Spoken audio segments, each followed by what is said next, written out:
Story number 1. Kyle and I had planned a simple weekend getaway. A couple of days in a secluded cabin surrounded by woods. No internet, no distractions, just us, nature, and maybe a few beers. It was supposed to be relaxing, a break from the daily grind. What we didn't count on was the storm. The first night, it hit like a freight train.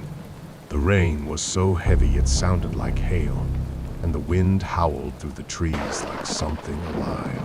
By midnight, the power was out, and we were sitting in the dark with nothing but the flickering light of a few candles. I should have been tired, but there was this unsettling feeling crawling under my skin. Kyle tried to laugh it off. "Storms like this are no big deal. Seen worse," he said, leaning back in his chair. But I could see the nervousness in his eyes. The cabin was old, creaking with every gust of wind, and the constant flashes of lightning made the place feel more like a haunted house than a cozy retreat. Around 2 a.m., the storm grew louder, the wind slamming against the windows. Every time lightning flashed, the room would light up for a split second. It was during one of these flashes that I saw something outside the window. A figure standing just at the edge of the tree line. I froze. "Kyle," I whispered, not taking my eyes off the window. "There's someone out there." He turned, squinting through the rain-streaked glass. "You sure?" "I can't see anything," but I had seen it. Someone was out there, standing still, watching us. My heart raced. We stared out the window, waiting for the next flash of lightning. When it came, the figure was closer, almost pressed up against the window. Its face, pale and lifeless. I grabbed a flashlight and shined it out the window, but there was nothing there. Just rain and trees. "We're leaving," I muttered, grabbing my coat. But as we made for the door, something slammed against it from the outside.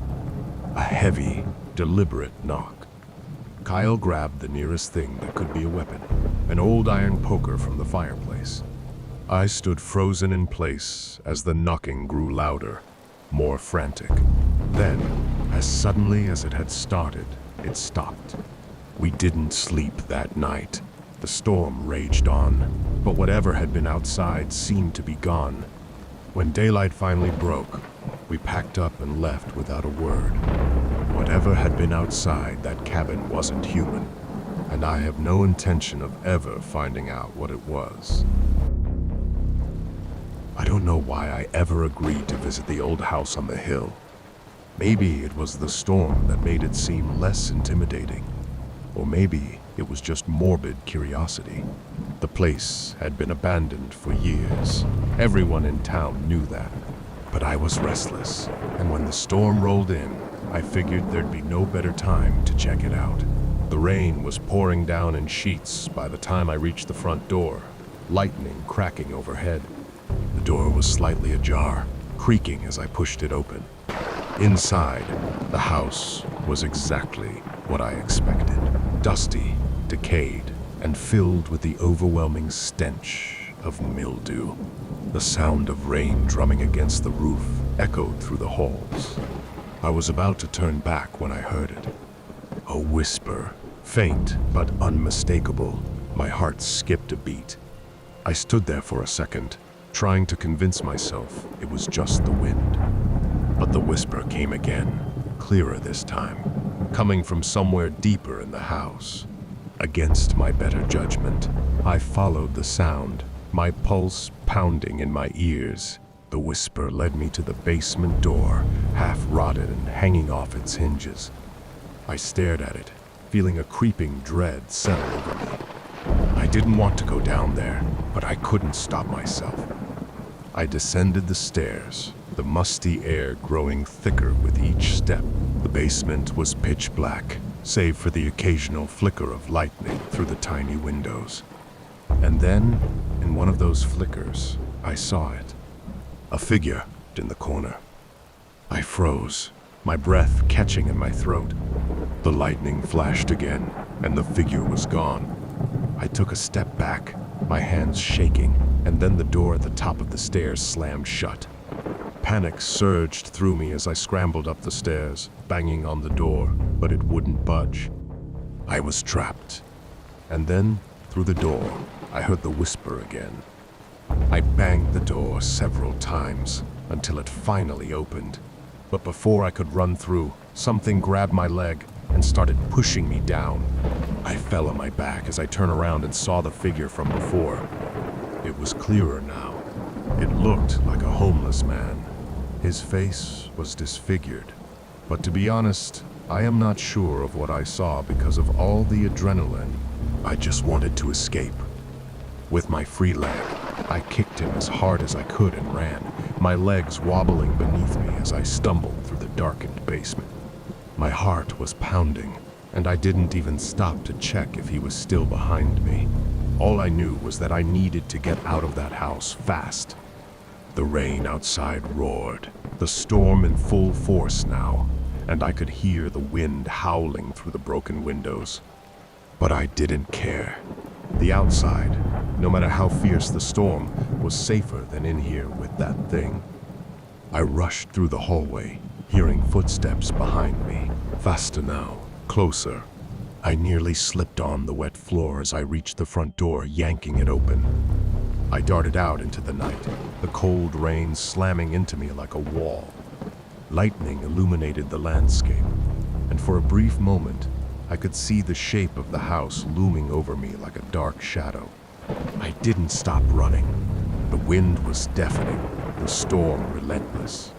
The muddy ground sucked at my shoes, slowing me down. But the terror inside me pushed me forward. Behind me, I could hear the door slam open again. He was coming for me. Thunder crashed overhead as I sprinted through the yard, heading for the tree line just beyond the house. The rain was blinding, turning everything into a blur. I couldn't see more than a few feet ahead of me, but I knew I had to keep going. I slipped and fell, crashing hard into the mud. For a moment, I thought it was over. I turned, and in the brief flash of lightning, I saw him again, standing just outside the house, his silhouette distorted by the storm. He wasn't moving, just watching. A jolt of fear coursed through me, and I forced myself to get up, slipping and sliding as I raced into the trees. The branches whipped at my face, the storm growing more violent by the second, but I didn't stop. I couldn't stop. Suddenly, the ground disappeared beneath me, and I tumbled down a small hill, rolling through the mud until I hit a large tree. The impact knocked the wind out of me, and I lay there for a moment, gasping for breath. The rain continued to pour, cold and unrelenting. I was soaked, shivering, my mind racing. I glanced back up the hill, but I couldn't see him. Maybe I'd lost him. Maybe he wasn't following me anymore. But then I heard it again, that whisper, faint but unmistakable, carried on the wind. My blood ran cold. I pushed myself up and limped deeper into the woods. I didn't know where I was going or if I'd make it out of this storm alive. All I knew was that I had to keep running.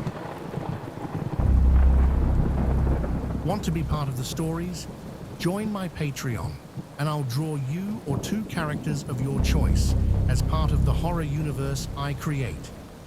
With exclusive rewards like shoutouts and custom art, you'll directly support the channel while becoming a unique part of the content.